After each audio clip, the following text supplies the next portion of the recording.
Chers amis philosophes, bonjour, bienvenue dans cette série de podcasts Les clés de la philosophie. Je m'appelle Jérôme Ravenet et je partage avec vous des conseils et une réflexion sur les clés utiles pour entrer en philosophie à travers les exercices académiques de la philosophie, la dissertation et l'explication de textes autour des auteurs du programme officiel des examens et concours du secondaire et du supérieur. Chers amis philosophes, bonjour, je vous retrouve pour un podcast supplémentaire sur la liberté intérieure, ou la libre nécessité pour parler autrement, très opposé au caprice du libre arbitre qui ne veut faire que ce qu'il veut.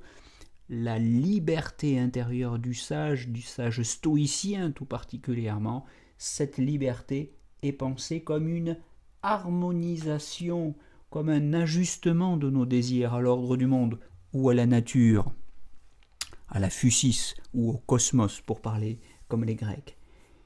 Il s'agit donc moins, pour cette liberté intérieure, de satisfaire ses désirs que de faire ce qui convient pour s'harmoniser, c'est-à-dire de faire son devoir. Curieusement, ici, la liberté est pensée en termes de devoir, elle ne s'oppose plus au devoir. Après Épictète ou Marc Aurèle, Descartes est par exemple, en héritier du stoïcisme, un penseur qui ne dira pas autre chose. Dans la troisième partie du discours de la méthode où Descartes nous expose sa morale, les principes de sa morale, il nous dit que sa troisième maxime, je cite, était de tâcher toujours plutôt à me vaincre que la fortune et à changer mes désirs plutôt que l'ordre du monde, et plus généralement de m'accoutumer à croire qu'il n'y a rien qui soit entièrement en notre pouvoir que nos pensées.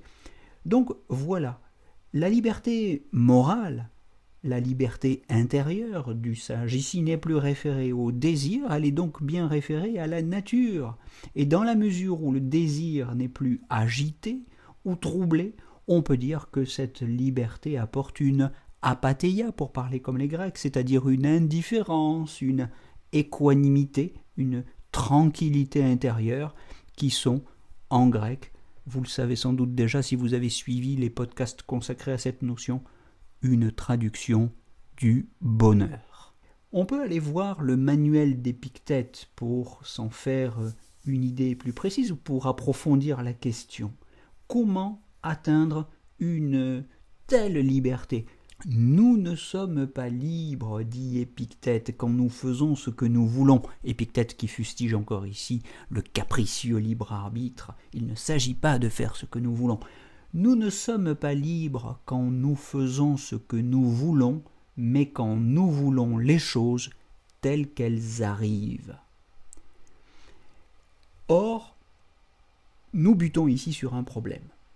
Ce problème, c'est la force ou l'adhérence de nos désirs qui peut pousser jusqu'à l'acrasie. Qu'est-ce que c'est que l'acrasie ? C'est le fait que notre raison voit ce qui est bien, nous voyons en quelque sorte ce qui est bien, mais nous persistons, nous persévérons hélas dans le mal, nous continuons à désirer ce que nous savons être mauvais. Tel est le problème de l'acrasie, et il faut donc bien comprendre, et ce sera toute la difficulté de l'ascèse morale d'une manière générale et de l'ascèse stoïcienne en particulier, il faudra donc comprendre que les choses que nous désirons ne sont pas désirables par elles-mêmes, ou que ce n'est pas parce que telle ou telle chose sont bonnes que nous les désirons, mais c'est parce que nous les désirons que nous les jugeons bonnes. Voilà d'ailleurs ce qu'expliquera Spinoza en sage et néanmoins en héritier du stoïcisme dans la troisième partie de l'éthique à la proposition 9, au scoli de la proposition 9. Voilà, j'espère que cette définition originale de la liberté en termes de nécessité qui s'oppose encore une fois au libre arbitre aura contribué à enrichir votre répertoire de définitions et votre connaissance des problématiques de la philosophie. J'espère que vous aurez retenu les concepts de liberté intérieure, d'harmonisation à l'ordre du monde, de devoir, d'équanimité, de tranquillité intérieure, de bonheur qui sont synonymes. Traduction en français, si vous voulez, du concept grec d'apatheia.